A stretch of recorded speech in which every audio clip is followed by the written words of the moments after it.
एक ऐसा शो जिसकी स्टोरी और उसका एक एक कैरेक्टर इतना रियल लगता है कि हर बंदा और बंदी अपने आप को उससे रिलेट कर सकता है। और उस शो का नाम है क्रस्ट। जब आप इस शो को देखेंगे तो आप अपने स्कूल की यादों की दुनिया में खो जाएंगे। दोस्तों की दोस्ती हो, पहला क्रश हो या पहला प्यार हो, जिन फीलिंग्स को हम जी चुके हैं, जब आप इस शो को देखेंगे तो सोचने पर मजबूर हो जाएंगे कि काश लौट आए वो फिर से वही पुराने दिन और वही पुराने रिश्ते। अमेज़ॉन जितना हमारी शॉपिंग्स का ध्यान रखता है हमको नए नए डिस्काउंट और ऑफर देकर, तो उतना ही वो ध्यान रखता है हमारे एंटरटेनमेंट का। आप ये शो देख सकते हैं अमेज़ॉन ऐप के मिनी टीवी सेक्शन में। Hello and welcome. तो आज मैं आप लोगों को बताने वाला हूँ एक वेब शो के बारे में जिसका नाम है क्रस्ट। अभी तक इसके 4 सीजन रिलीज हो चुके हैं और मैं इन सारे सीजन्स का एक ओवरऑल रिव्यू करूंगा। तो आइए स्टार्ट करता हूं मैं रिव्यू को। So keep watching and keep sharing.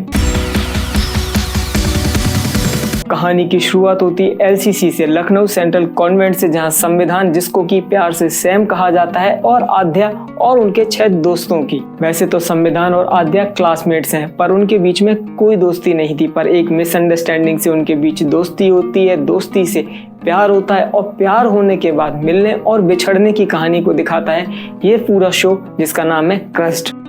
Show के पहले सीजन में हम देखेंगे कि सैम और आद्या के बीच में कैसे दोस्ती होती है और इन दोनों के दोस्त मिलकर कैसे उनकी दोस्ती के रिलेशन को अफेयर में बदलने में हेल्प करते हैं। पर एक दिन सैम बिना बताए अपने दोस्तों को और आद्या को छोड़कर चला जाता है आउट ऑफ सिटी किसी हॉस्टल में पढ़ने के लिए।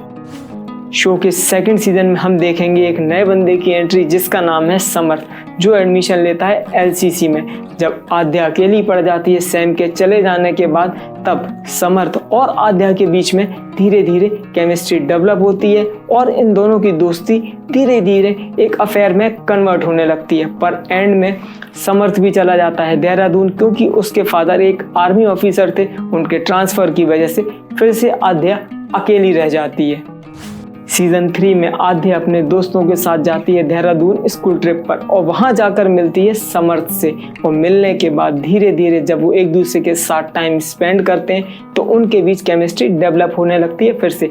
पर कहीं ना कहीं आद्या के मन में ये डर रहता है कि लॉन्ग डिस्टेंस रिलेशनशिप तो वर्कआउट हो ही नहीं सकती।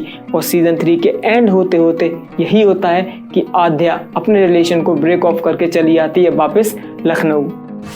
सीजन 4 में देखने को मिलता है कि आद्या रह जाती है बिल्कुल अकेली और उसकी फ्रेंड्स अपनी लव लाइफ और स्कूल लाइफ को बहुत एंजॉय कर रही हैं, जो आद्या मिस करती है। पर एक दिन एक सरप्राइजिंग एलिमेंट आता है कि संविधान की होती है वापसी, क्योंकि संविधान ने ले लिया है फिर से एलसीसी में एडमिशन। तो क्या संविधान और आद्या के बीच में कोई दोस्ती हो पाती है, उनका रिलेशन क्या बन पाता है? तो उसके लिए आपको देखना होगा ये शो जिसका नाम है क्रस्ट।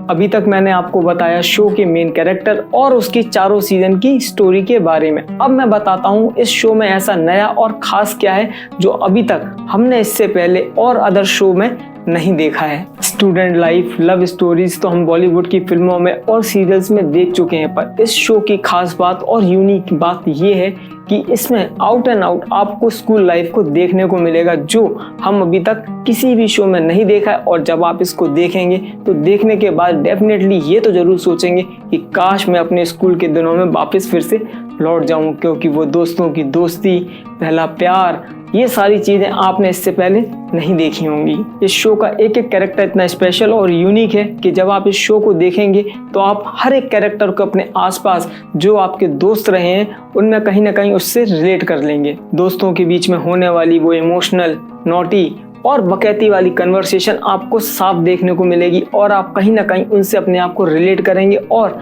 शायद हो सकता है उन सारी यादों को मिस भी करने लगें।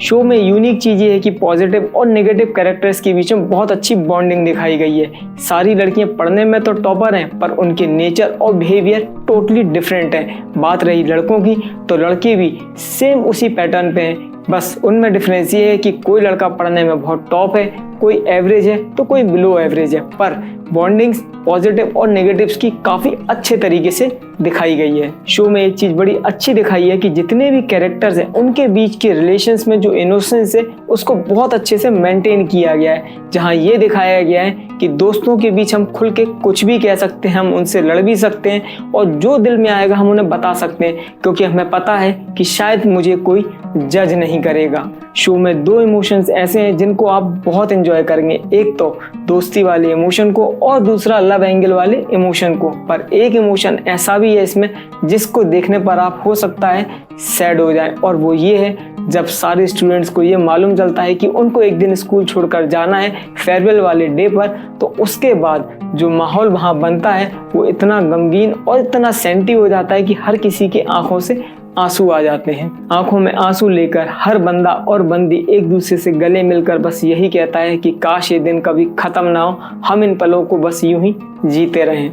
शो की सबसे अच्छी बात है कि स्कूल लाइफ को दिखा रहा है, दोस्तों के बीच की नॉटी कन्वर्सेशंस और रोमांस को दिखा रहा है, पर इसके बावजूद भी कोई अडल्ट कन्वर्सेशन नहीं है, कोई गाली गलौच नहीं है। तो आप इस शो को पूरा अपनी फैमिली के साथ एंजॉय कर सकते हैं। शो में कोई भी बड़ी स्टार कास्ट नहीं है, कोई बड़ा प्रोडक्शन हाउस नहीं है, सारे के सारे चाइल्ड आर्टिस्ट हैं। उसके बावजूद भी शो इतना दमदार है कि अच्छे से अच्छे बड़े स्टार्स, अच्छे से अच्छे बड़े प्रोडक्शन हाउसेस के शो को भी टक्कर देता। हाँ, पर यह है कि कुछ चेहरे ऐसे हैं जिनको आप पहले भी देख चुके हैं। इसमें एक हैं नमन जैन, जिनको आप चिल्लर पार्टी और जय हो में देख चुके हैं।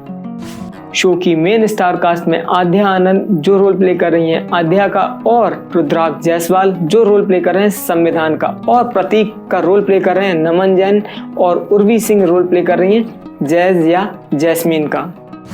ओवरऑल इस शो के लिए इतना ही कहूँगा कि अच्छी स्टोरी है, फ्रेश और यूनिक कंटेंट है, अच्छा डायरेक्शन है, हर एक कैरेक्टर ने अच्छा परफॉर्म किया है कि आप अपने दोस्तों में हर एक कैरेक्टर को कहीं ना कहीं रिलेट जरूर कर लेंगे, और सीजन के एंड में आपको एक सरप्राइजिंग एलिमेंट जरूर देखने को मिलेगा। तो मैं यही कहूँगा कि must watch on this Valentine. मेरी तरफ से इस शो को पूरे के पूरे सारे सीजन्स को 7.5 स्टार्स आउट ऑफ 10। रिव्यू आपको कैसा लगा आप इसका फीडबैक कमेंट सेक्शन में जाकर दे सकते हैं। तो इसी के साथ आप सब लोगों को good bye, take care, keep watching, keep sharing and keep commenting.